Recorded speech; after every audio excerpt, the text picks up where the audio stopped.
dushake ibitambaro by'interahamwe.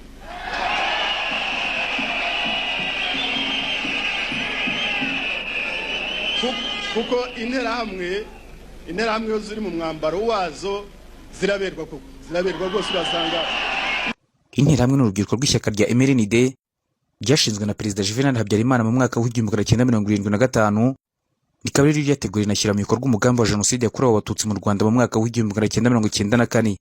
kuko iri shyaka kuva ryashingwa mu mwaka w'1975 kugeza mu mwaka w'1994 risenyuka burundu nyuma yo kw'ingabo za RPF inkotanyi zari zimaze guhagarika jenoside yakorewe abatutsi. Nta mugambi n'igikorwa ryakoze rinashoramo akayabo ka miliyari z'amadolari z'abanyamerika nk'umushinga wa jenoside. Iryo shyaka niryo ryafashe urubyiruko rwaribarizwagamo rirwita interahamwe, maze zitozwa kwica ku kigero kiri hejuru. Izi ngizi nizo zatsembye abatutsi karahava. Mu rwibutso rudashira rw'interahamwe kuri bamwe, n'urubyiruko rwahoraga rwambaye imyenda y'ibitenge yari impuzankano zabo, ukazibona ziri hamwe ziririmba indirimbo zifite morale, ukazibona zitendetse ku mamodoka, izindi wazibonanaga intwaro gakondo, izindi zifite imbunda na za grenade. Izi nterahamwe rero zatsembye abatutsi, zigatema benshi abandi zikabarasa. Interahamwe zakubise abana ku nkuta, interahamwe zafashe abagore ku ngufu abandi zikabajomba ibisongo mu myanya myibarukiro yabo, interahamwe zishe ababyeyi bazo, izindi zikica abana bazo n'ababyeyi nabo bafitanye isano. Interahamwe zatemaguye amashusho ya Bikira Mariya, interahamwe zanyweye amaraso y'abatutsi zikarya imitima yabo.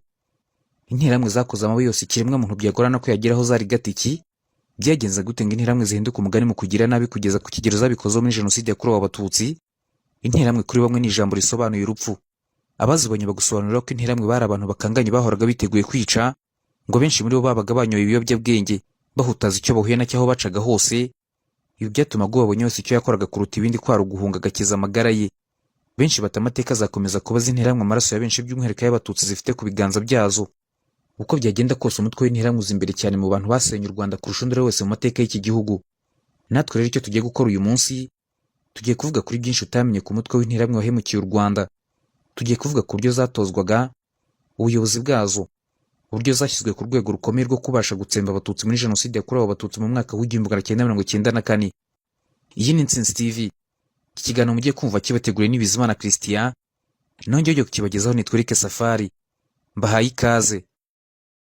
Tariki ya 15 mu kwezi kwa 11 mu mwaka w'1992, mu cyazo ari Perefegitura Ruhengeri, Perezida w'u Rwanda Juvenal Habyarimana wari perezida w'ishyaka rya MND ku rwego rw'igihugu, kuko ni nawe wararishinze tariki ya 5 mu kwezi kwa 7 mu mwaka w'1975, nyuma y'imyaka 2 yuzuye neza ahiritse ubutegetsi bwa Perezida Kayibanda Gregoire. Uyu munsi wa tariki ya 15 yavugiye imbwirwaruhame imbere y'imbaga y'abarwanashyaka be ndetse n'abaturage benshi avuga ku buryo atemera imishyikirano y'amahoro yarusha, anagaruka ku nterahamwe. Mu magambo ye yaragize ati: "Zatuma ku nterahamwe maze tumaruke kuko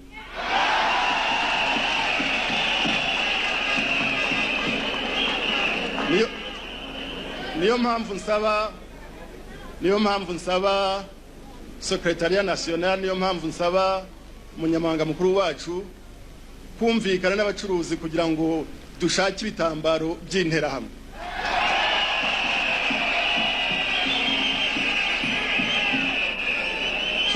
Kuko interahamwe yo ziri mu mwambaro wazo ziraberwa rwose. Urasanga nibashake rero barambwiye ngo icyo gitambaro cyahenda ariko nticyahenda kurusha indi myenda tugura.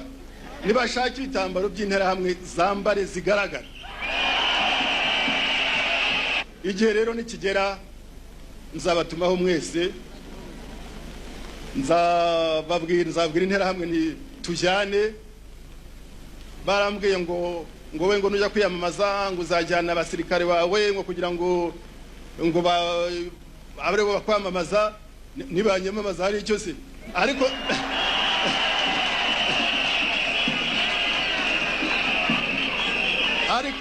nziko abazanyamaza cyane ari interahamwe kuko turi kumwe.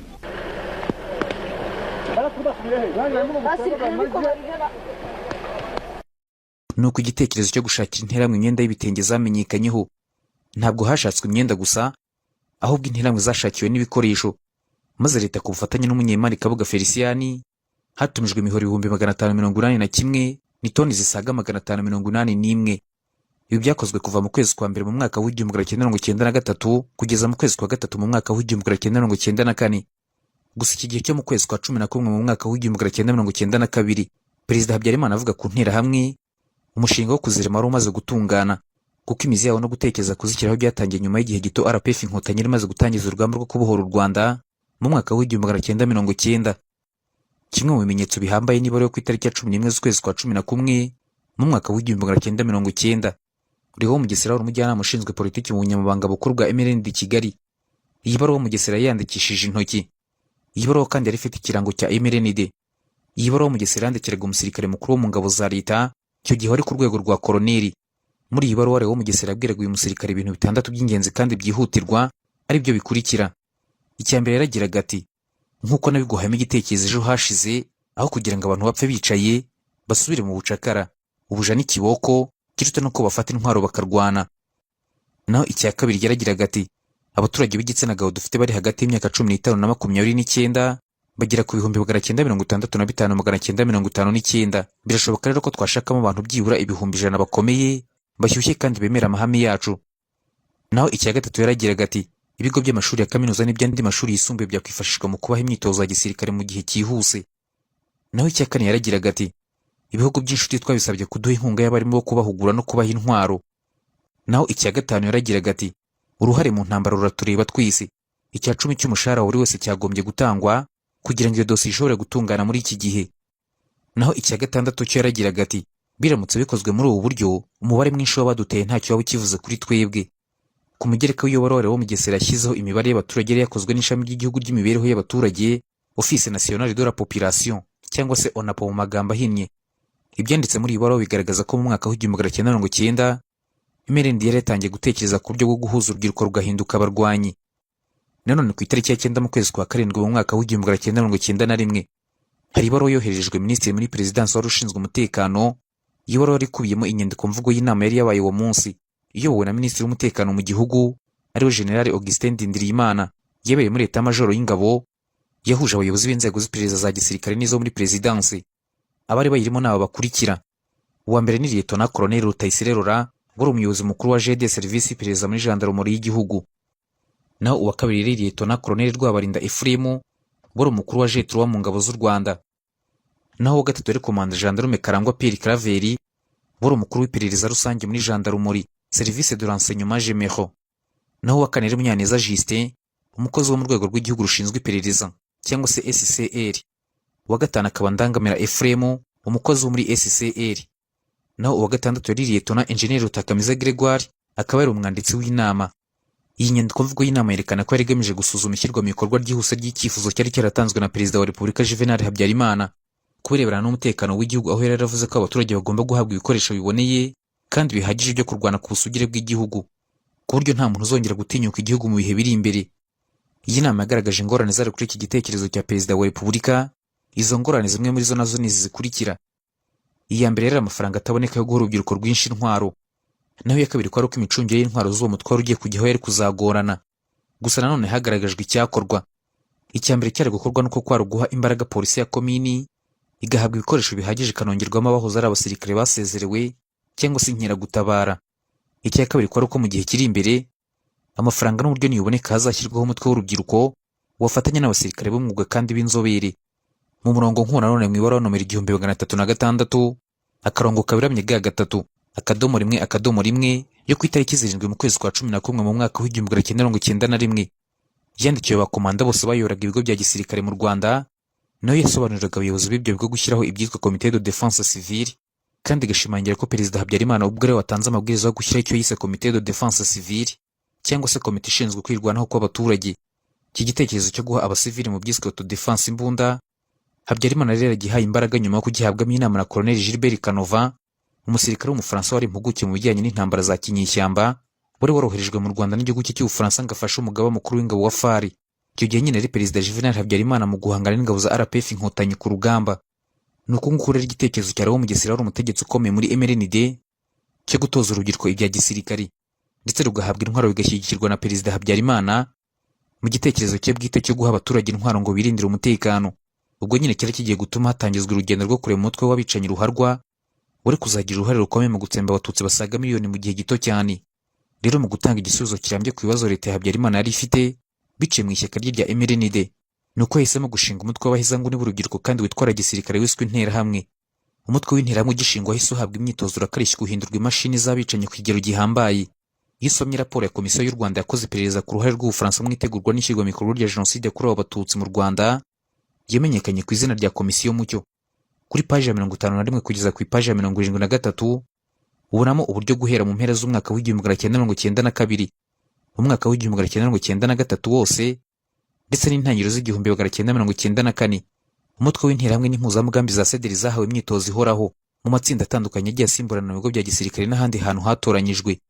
Nk'ubwo mu mwaka w'1993 mu kigo cya gisirikare cya Gako mu Bugesera hatangijwe imyitozo ku itsinda ry'interahamwe 425.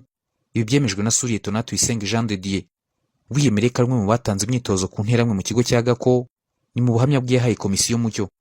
Muri uwo mwaka kandi w'1993 i Nyandungu mu mujyi wa Kigali haberaga imyitozo y'abaparakomando b'i Kanombe, hatorejwe itsinda ry'interahamwe n'impuzamugambi 310, aho batozwaga n'abasirikare b'abaparakomando mu masaha y'igicuku kuva saa 6 z'ijoro kugeza mu rukerera.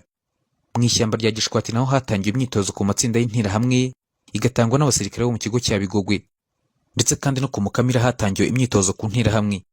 Ahandi hatangiwe imyitozo ku nterahamwe ni mu kigo cya gisirikare cya Gabiro. Muri iki kigo wari uyoboye ibikorwa byo gutanga imyitozo ni Kapiteni Faustin Ntirikina na Majoro Rwabukwisi Vincent.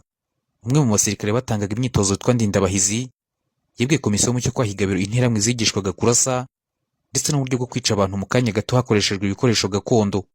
Umwe mu nterahamwe zatorejwe i Gabiro wari umuyobozi wazo muri komini Shyorongi witwa Sebitabi Joseph, yahamirije Komisiyo ko interahamwe zatorejwe i Gabiro zari hagati ya 600 na 700.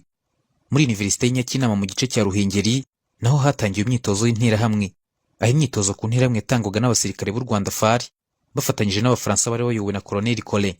Mu batangabuhamya bari Nyakinama harimo Colonel Martin Ndamage wahoze mu ngabo z'u Rwanda FARI. Yagaragaje ko Nyakinama interahamwe zahabwaga imyitozo ziri kumwe n'abasirikare bashya babaga baje gutozwa ku nshuro ya mbere. Gusa ngo byabaga byoroshye kubatandukanya kuko interahamwe zitozaga zambaye imyenda ya gisivile.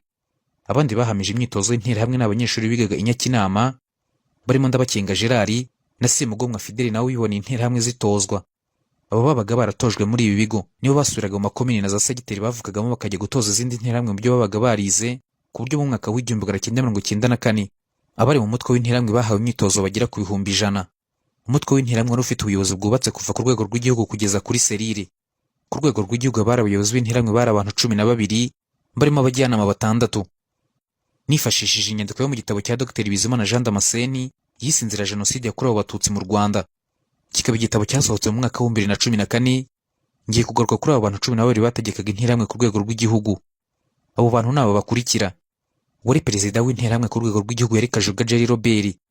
Kajuga Robert yavukaga mu cyahoze ari perefegitura ya Kibungo. Yavukaga ku mubyeyi umwe w'umututsi ari we se ndetse na nyina w'umuhutukazi. Hari n'abantu benshi bo mu muryango we bazize jenoside. Ubwo jenoside yakorewe Abatutsi yahagarikwaga n'ingabo zahoze ari za RP Inkotanyi yahise ahunga. Hari inyandiko zigaragaza ko Kajuga Jerry Robert yaguye Kinshasa muri Repubulika Iharanira Demokarasi ya Kongo azize virusi itera sida. Visi perezida wa mbere w'interahamwe ku rwego rw'igihugu yari Ruhumuriza Phineas. Ruhumuriza Phineas yavukaga mu cyahoze ari perefegitura ya Gitarama muri komini Murama. Mbere ya jenoside yari umucuruzi n'ubundi Gitarama. Uyu Ruhumuriza wahoze afite ipeti rya kaporari mu ngabo za leta FARI yahungiye muri Kenya igihe jenoside yari imaze guhagarikwa. Aha muri Kenya yakoranye bya hafi n'abagenzacyaha b'urukiko mpuzamahanga mpanabyaha rwashyiriweho u Rwanda rwa Arusha, abafasha kwegeranya amakuru bakamuhemba, ndetse baje no kumuhungisha akarere k'ibiyaga bigari bamujyana muri Cote d'Ivoire aho yaguye azize indwara. Naho visi perezida wa kabiri w'interahamwe ku rwego rw'igihugu yari Rutaganda George. Rutaganda George ni umuhungu wa Mpamo Isidras wabaye perefe wa perefegitura ya Kibuye kuri leta ya Kayibanda, aho yagize uruhare mu bwicanyi bwibasiye Abatutsi ku Kibuye mu mwaka w'1962 n'1963 ndetse n'imyaka yakurikiyeho, aho Habyarimana agiriye ku butegetsi mu mwaka w'1973 yamugize burugumesitiri wa komini Masango i Gitarama. Iyi komine yiyoboye imyaka myinshi. Umuhungu we Rutaganda George yize iby'ubuhinzi muri Kaminuza Nkuru y'u Rwanda i Butare, nyuma yaje kuba umucuruzi ukomeye mu mujyi wa Kigali. Jenoside yakorewe Abatutsi mu mwaka w'1994 imaze guhagarikwa, Rutaganda George yahungiye muri Zambia aho yafatiwe n'urukiko mpuzamahanga mpanabyaha rwashyiriweho u Rwanda rwa ICTR mu mwaka w'1995. Tariki ya 6 mu kwezi kwa 12 mu mwaka w'1999 yahamwe n'icyaha cya jenoside maze akatirwa igifungo cya burundu. Byemezwa n'urugereko rw'ubujurire bwarwo ku itariki 26 mu kwezi kwa 5 mu mwaka w'2003. Mu gihe cya jenoside yakorewe Abatutsi Rutaganda yoboye ibitero byinshi.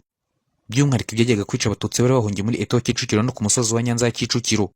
Nanone urukiko rwemeje ko Rutaganda yishe umututsi witwa Emmanuel Kayitare amutemesheje umuhoro mu rusengero rwitwa Hindumandare mu Gakinjiro. Mu kwezi kwa gatandatu mu mwaka wa 2009 Rutaganda George yoherejwe muri Benin kuba ariho arangiriza igihano cye, aha ni naho yaguye tariki ya 11 z'ukwezi kwa 10 mu mwaka wa 2010 azize virusi itera sida. Naho umunyamabanga mukuru w'interahamwe ku rwego rw'igihugu yari Mbarushimana Eugene. Mbarushimana yavukaga mu cyahoze ari perefegitura ya Gisenyi, akaba yari umukuru wa Kabuga Feliciani. Mbere ya jenoside yakoreraga sosiyete Rwandex Shillington Kigali. Afatanyije na sebukwe Kabuga Feliciani, Eugene Mbarushimana yaguze imihoro 1600 hagati y'ukwezi kwa 8 n'ukwezi kwa 12 mu mwaka wa 1993 muri Rwandex yo guha interahamwe. Mu gihe cya jenoside ku itariki 12 mu kwezi kwa 4 mu mwaka wa 1994, Mbarushimana avanywe mu Rwanda n'Abafaransa mu gikorwa cya gisirikare cyiswe Operation Amaryllis, cyari kigamije gucyura abaturage b'Abafaransa bari mu Rwanda. Ari mu buhungiro yanze gukorana n'abagenzacyaha ba ICTR. Ikindi urukiko rwa ICTR ntirwamukurikiranye kubera ko rwamubuzeho ibimenyetso bihagije, nk'uko byagarutswe na Thierry Cruveri, umushakashatsi n'umunyamakuru wakurikiranye imanza nyinshi mu rukiko mpuzamahanga mpanabyaha rwashyiriweho u Rwanda rwa Arusha. Ni mu gitabo cyese Le Tribunal de Vaincu et Nuremberg pour le Rwanda, akagisohora mu mwaka wa 2006. Undi ni wari umubitsi mukuru w'interahamwe ku rwego rw'igihugu witwa Niyitegeka Dieudonné. Niyitegeka Dieudonné yavukaga mu cyahoze ari perefegitura ya Butare. Uyu Niyitegeka jenoside yakorewe abatutsi imaze guhagarikwa, kimwe n'abandi bagenzi be benshi bari kumwe muri komite nyobozi y'interahamwe ku rwego rw'igihugu yarahunze. Mu buhungiro akoranye bya hafi n'abagenzacyaha ndetse n'abashinjacyaha b'urukiko mpuzamahanga mpanabyaha rwashyiriweho u Rwanda ICTR. Muri dosiye zikomeye urukiko rwari rukeneyeho amakuru, by'umwihariko yarajyanye n'abari ku ruhembe rw'imbere mu gutegura no gushyira mu bikorwa jenoside yakorewe abatutsi mu mwaka wa 1994. Uyu mugabo Niyitegeka yagize uruhare rukomeye mu gutanga amakuru yafashije ubushinjacyaha mu gikorwa cyiswe Operation Naki, aricyo nyine Nairobi Kigali, cyabaye tariki ya 19 mu kwezi kwa 7 mu mwaka wa 1997. Ni igikorwa cyari kigamije guta muri yombi bamwe mu majenosideri bari bihishe muri Kenya, kikaba kandi ari igikorwa cyagenze neza. Gusa cyabuze umuntu umwe ariwe Kabuga Feliciani, wari wahungishijwe n'inzego z'umutekano, naho abandi bose hashingiwe ku makuru ya Niyitegeka Dieudonné werekanye aho bari batuye ndetse n'andi makuru yatanze kuri bo. Operation Naki yataye muri yombi uwari minisitiri w'intebe wa guverinoma y'abatabazi Jean Kambanda ndetse n'uwari minisitiri w'umuryango Nyiramasuhuko Paulina n'umuhungu we Shalom Ntahubari. Abandi bafashwe muri Operation Naki ni Ngeze Hasani, Majoro Aloys Ntabakuze, Sylvain Sabimana, General Gracie Kabirigi na George Rugio. Gusa kugira ngo Niyitegeka afashe ICTR muri iki gikorwa ntiyabikoreye ubuntu, ahubwo yasabye ibintu bitatu ndetse wari umushinjacyaha mukuru wa ICTR arabimwemerera. Icyambere yasabye no ku rukiko rutagombaga kuzamukurikirana ku cyaha na kimwe. Ibi urukiko rwabimwemereye ko rutazigera rumukurikirana. Ibi byarabaye kuko tariki 5 z'ukwezi kwa 2 mu mwaka wa 2002, Madame Louise Arbor, umushinjacyaha mukuru wa ICTR, yamusinye icyo cyemezo kimuhesha ubudahangarwa bwo kutazakurikiranwa ku cyaha cya jenoside. Icya kabiri yasabye nuko yavanwa mu karere k'ibiyaga bigari we n'umuryango w'agahungishwa. Ibi nabyo yarabihawe kuko we n'umuryango we bimuye bakajyanwa muri Canada. Mu masezerano Madame Louise Arbor, umushinjacyaha mukuru wa ICTR, yagiranye na leta ya Canada ko izamurinda, yanahawe uburyo bwo kumurinda bukomeye burimo kumuhindurira amazina, kudatangaza aho atuye, kurinda umuryango we n'ibindi.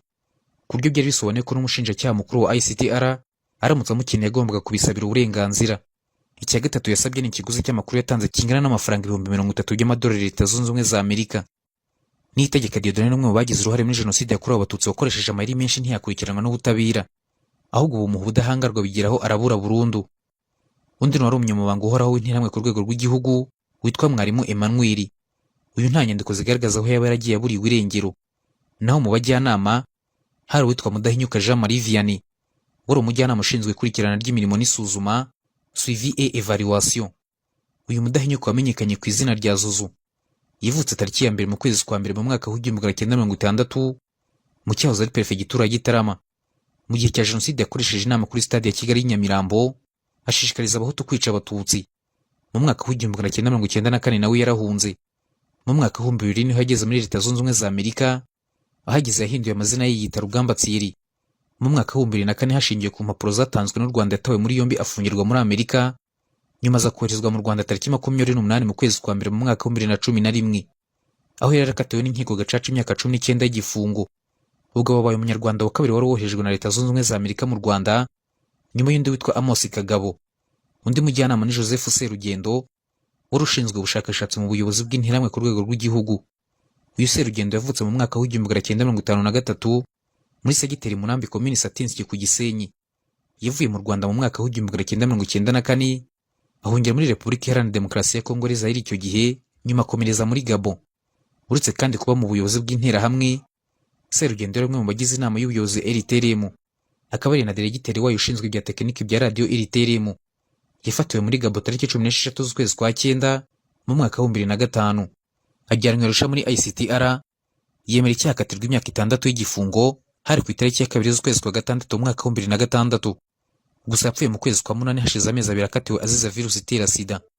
Hari kandi Ephraim Nkezabera, wari umujyanama ushinzwe ubukungu n'imari mu buyobozi bw'interahamwe ku rwego rw'igihugu. Nkezabera yari umwe mu bayobozi ba banki y'ubucuruzi Beseri. Uyu yafatiwe mu Bubiligi mu mwaka wa 2004, acirwa urubanza i Buruseli mu Bubiligi nyine. Ubwe mu rubanza yemereye ko yahaye interahamwe intwaro n'amafaranga kugira ngo zitsembe abatutsi. Yahamwe no kuba yaragize uruhare mu kwica abatutsi mu gihe cya jenoside badashobora kumenywa umubare, akatirwa imyaka 30 tariki ya mbere mu kwezi kwa 12 mu mwaka wa 2009. Gusa uyu Nkezabera apfuye mu kwezi kwa 5 mu mwaka wa 2011 azize indwara ya kanseri. Hari abandi bajyanama babiri mu buyobozi bw'interahamwe ku rwego rw'igihugu, aribo Bernard Maniragaba wakomokaga mu Ruhengeri, akaba yari ashinzwe imibereho myiza n'amategeko, ndetse na Sebanetse Jean Pierre wakomokaga ku Gisenyi, wari ushinzwe politiki na propaganda. Aba nta makuru menshi ahari abavugaho, gusa hari abatangabuhamya bemeza ko bapfuye baguye mu buhungiro. Undi ni Kanimba Alphonse wari umujyanama ushinzwe ububanyi n'amahanga no kubika inyandiko mu buyobozi bw'interahamwe ku rwego rw'igihugu. Kanimba Alphonse nawe yaburiwe irengero. Abo bantu bongeyeho abayobozi bakuru bayoboye ishyaka rya MRND kuva mu mwaka w'1990 kugeza mu mwaka w'1994, nibo babazwa ibikorwa byose by'interahamwe mu kurimbura abatutsi mu myaka itandukanye, ndetse by'umwihariko muri jenoside yakorewe abatutsi. Abagize uruhare mu gushyiraho no gukoresha interahamwe ni benshi pe, ariko abari ku isonga ni 4. Abashakashatsi bemeza ko uwa mbere wo kubazwa ibikorwa by'interahamwe yari Perezida Juvenal Habyarimana ubwe, kuko kuva mu mwaka w'1990 ubwo igitekerezo cyo gushinga umutwe w'urubyiruko rwitwara gisirikare cyazamukaga, yabishyigikiye akabiha umugisha, ndetse bigeze igihe hashyirwaho umutwe w'interahamwe, kugeza umutwe w'interahamwe ugeza n'igihe uhabwa imyitozo n'ibikoresho. Ibi byose byakozwe ari we perezida w'ishyaka rya MRND. Nyuma yaho aviriye ku mwanya wo kuyobora MRND nka perezida w'igihugu, ntiyigeze yumvikana na rimwe anenga cyangwa cyaha ibikorwa by'interahamwe n'urugomo rwazo. Perezida Habyarimana avuye ku kuyobora ishyaka rya MRND mu nama y'inteko rusange y'ishyaka yateranye mu kwezi kwa 7 mu mwaka w'1993, asimburwa n'uri umunyamabanga mukuru w'ishyaka Bwana Matayo Ngirumpatse. Matayo Ngirumpatse ari umwe mu bahezanguni n'abahutu batumvaga ko bishoboka ko bashobora kugira guverinoma irimo abatutsi, we ntiyigeze ashyigikira imishyikirano ya Arusha na rimwe. Uyu Ngirumpatse Matayo wahoze ari umunyamabanga mukuru wa MRND, niwe wabaye perezida wayo wasimbuye wari warayishinze wanayiyoboye imyaka irenga 18, ariwe Juvenal Habyarimana. Nka perezida w'icyubahiro w'interahamwe kandi wari ufite ijambo, yashyize umuvuduko mu kuzitegurira gukora jenoside yakorewe abatutsi mu mwaka w'1994. Matayo Ngirumpatse yahungiye muri Mali abari hafatirwa mu mwaka w'1998, ajyanwa muri ICTR Arusha muri Tanzania, aho yahamwe n'icyaha cya jenoside, kumvikana gukora jenoside ndetse n'ibyaha byibasiye inyoko umuntu akatirwa igifungo cya burundu. Umutwe w'interahamwe wagiye ugira indi mitwe yihariye muri wo, hashingiye ku hantu yabaga ibarizwa. Yamenyekanye cyane n'uwitwa Turi hose wakoreraga mu bice bya Ruhengeri na Gisenyi.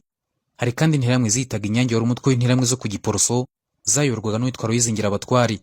Hari undi mutwe w'interahamwe w'Iremera witaga Abazuru, ndetse n'indi igiye itandukanye mu bice bitandukanye. Byageze mu kwezi kwa 3 mu mwaka w'1994, interahamwe ziri hose mu bigo bya leta n'ibyigenga, mu butegetsi bwite bwa leta, muri za segiteri, mu madini n'inzego z'umutekano, mu mashyaka ataravugaga rumwe na MRND n'ahandi hatandukanye hashoboka mu buzima bw'igihugu, ku buryo byazifashije gushyira umugambi wa jenoside mu bikorwa mu buryo bworoshye kandi bwihuse.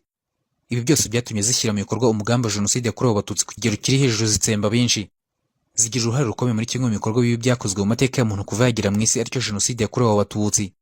Mu kwezi kwa 7 mu mwaka w'1994 ubwo jenoside yakorewe abatutsi yari imaze guhagarikwa n'ingabo zaho zari za RP Inkotanyi, abari bagize umutwe w'interahamwe, impuzamugambi n'ingabo zaho zari za leta FARI, bahise bahunga benshi bagana mu burasirazuba bwa Repubulika Iharanira Demokarasi ya Kongo.